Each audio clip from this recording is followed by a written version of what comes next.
Smart start PSCയുടെ പുതിയൊരു വീഡിയോയിലേക്ക് ഏവർക്കും സ്വാഗതം. കേരള സർക്കാരിൻ്റെ വിവിധ വകുപ്പുകളിൽ ലോവർ ഡിവിഷൻ ടൈപ്പിസ്റ്റ് തസ്തികയിൽ സ്ഥിരജോലി ആഗ്രഹിക്കുന്നവർക്ക് 10ാം ക്ലാസ് ക്വാളിഫിക്കേഷനിൽ പുതിയൊരു നോട്ടിഫിക്കേഷൻ വന്നിരിക്കുകയാണ്. PSC വെബ്സൈറ്റിൽ വൺ ടൈം രജിസ്ട്രേഷൻ കംപ്ലീറ്റ് ചെയ്തവർക്ക് അവരുടെ പ്രൊഫൈൽ ലോഗിൻ ചെയ്ത് അപേക്ഷ സമർപ്പിക്കാവുന്നതാണ്. ഈ നോട്ടിഫിക്കേഷൻ്റെ വിശദ വിവരങ്ങളാണ് ഈ വീഡിയോയിലൂടെ ഡിസ്കസ് ചെയ്യുന്നത്.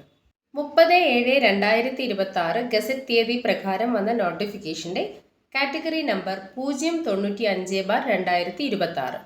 വേരിയസ് ഡിപ്പാർട്ട്മെൻറ്റിൽ ലോവർ ഡിവിഷൻ ടൈപ്പിസ്റ്റ് തസ്തികയിലേക്കാണ് വിജ്ഞാപനം വിളിച്ചിരിക്കുന്നത്. ഈ പോസ്റ്റിലേക്കുള്ള സാലറി സ്കെയിൽ 26,500 തൊട്ട് 60,700 വരെയാണ്. ജില്ലാ അടിസ്ഥാനത്തിലാണ് ഒഴിവുകൾ റിപ്പോർട്ട് ചെയ്തിരിക്കുന്നത്. ഇതൊരു സ്പെഷ്യൽ റിക്രൂട്ട്മെൻ്റ് ആണ്. SC/ST വിഭാഗക്കാർക്ക് മാത്രമായിട്ടുള്ള ഒരു റിക്രൂട്ട്മെൻ്റ് ആണിത്. അതിനാൽ ഇടുക്കി ജില്ലയിൽ SC/ST വിഭാഗക്കാർക്ക് ഒരു ഒഴിവും ഇടുക്കി ജില്ലയിൽ ST വിഭാഗക്കാർക്ക് മാത്രമായി ഒരു ഒഴിവുമാണ് റിപ്പോർട്ട് ചെയ്തിരിക്കുന്നത്. Method of appointment direct recruitment ആണ്. പട്ടികജാതി പട്ടികവർഗ വിഭാഗത്തിൽപ്പെടാത്തവരുടെ അപേക്ഷകൾ യാതൊരു അറിയിപ്പും കൂടാതെ നിരസിക്കുന്നതാണ് എന്ന് നോട്ടിഫിക്കേഷനിൽ പറയുന്നുണ്ട്. ഈ പോസ്റ്റിലേക്ക് അപേക്ഷിക്കാനുള്ള പ്രായപരിധി എന്ന് പറയുന്നത് 18 വയസ്സ് മുതൽ 45 വയസ്സ് വരെയാണ്. ഉദ്യോഗാർത്ഥികൾ 2/1/1981 1/1/2008 ഇടയിൽ ജനിച്ചവരായിരിക്കണം. ഈ 2 തീയതികളും ഉൾപ്പെടെയുള്ളവർക്ക് അപേക്ഷിക്കാവുന്നതാണ്. യോഗ്യരായ ഉദ്യോഗാർത്ഥികളുടെ അഭാവത്തിൽ ഉയർന്ന പ്രായപരിധി 50 വയസ്സ് വരെ ഇളവ് ചെയ്യുന്നതാണ്. അതുപോലെ ഈ പോസ്റ്റിലേക്ക് അപേക്ഷിക്കാനുള്ള യോഗ്യതകൾ എന്ന് പറയുന്നത് SSLC പാസ്സായിരിക്കണം, അല്ലെങ്കിൽ തത്തുല്യമായ യോഗ്യത ഉണ്ടായിരിക്കണം. കൂടാതെ Malayalam type writing lower grade certificate KGTE അല്ലെങ്കിൽ തത്തുല്യമായ യോഗ്യത ഉണ്ടായിരിക്കണം. കൂടെ English type writing lower grade certificate KGTE computer word processing അല്ലെങ്കിൽ തത്തുല്യമായ യോഗ്യത ഉണ്ടായിരിക്കണം.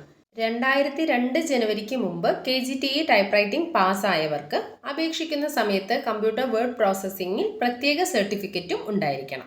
സർക്കാർ സ്ഥാപനങ്ങളിൽ നിന്നോ അല്ലെങ്കിൽ സർക്കാർ അംഗീകരിച്ച സ്ഥാപനങ്ങളിൽ നിന്നുള്ള 3 മാസത്തിൽ കുറയാതെ കാലാവധിയുള്ള കമ്പ്യൂട്ടർ വേർഡ് പ്രോസസ്സിംഗ് കോഴ്സ് സർട്ടിഫിക്കറ്റുകളാണ് തത്തുല്യമായിട്ട് പരിഗണിക്കുന്നത്. അതുപോലെ ടൈപ്പ് റൈറ്റിംഗ് ഇൻസ്റ്റിറ്റ്യൂട്ടുകളിൽ നിന്ന് ലഭിക്കുന്ന സർട്ടിഫിക്കറ്റുകളൊന്നും സ്വീകരിക്കില്ല. സർക്കാർ സർട്ടിഫിക്കറ്റുകൾ മാത്രമേ PSC അംഗീകരിക്കുന്നുള്ളൂ. അപ്പോൾ ഈ പോസ്റ്റിലേക്ക് അപേക്ഷ സ്വീകരിക്കുന്ന അവസാന തീയതി എന്ന് പറയുന്നത് 2026 സെപ്റ്റംബർ 2 വരെ. അതുപോലെ ഇപ്പം നമുക്ക് അപേക്ഷിക്കാൻ കഴിയുന്ന നോട്ടിഫിക്കേഷൻസിൻ്റെയൊക്കെ ഒരു ഫുൾ വീഡിയോ ചാനലിൽ അപ്ലോഡ് ചെയ്തിട്ടുണ്ട്. ആ വീഡിയോ ഇവിടെ പിൻ ചെയ്ത് വെക്കാം. അത് കാണാത്തവർ അതൊന്ന് കണ്ടു നോക്കി അപ്ലൈ ചെയ്യാൻ കഴിയുന്ന പോസ്റ്റുകളിലേക്ക് പെട്ടെന്ന് തന്നെ അപ്ലൈ ചെയ്യാം. അപ്പോൾ ഇതുപോലുള്ള PSC ഇൻഫോർമേഷൻസ് നിങ്ങളിലേക്ക് എത്താൻ ചാനൽ ആദ്യമായി കാണുന്നവരാണെങ്കിൽ ചാനൽ ഒന്ന് സബ്സ്ക്രൈബ് ചെയ്ത് വെക്കുക. അതുപോലെ അപ്ലോഡ് ചെയ്യുന്ന വീഡിയോസ് നിങ്ങൾക്ക് ഉപകാരപ്പെടുന്നുണ്ടെങ്കിൽ ലൈക്ക് ചെയ്യാനും കൂട്ടുകാർക്ക് ഷെയർ ചെയ്ത് കൊടുക്കാനും മറക്കരുത്. അപ്പോൾ നമുക്ക് മറ്റൊരു വീഡിയോയിൽ വീണ്ടും കാണാം. Thank you for watching.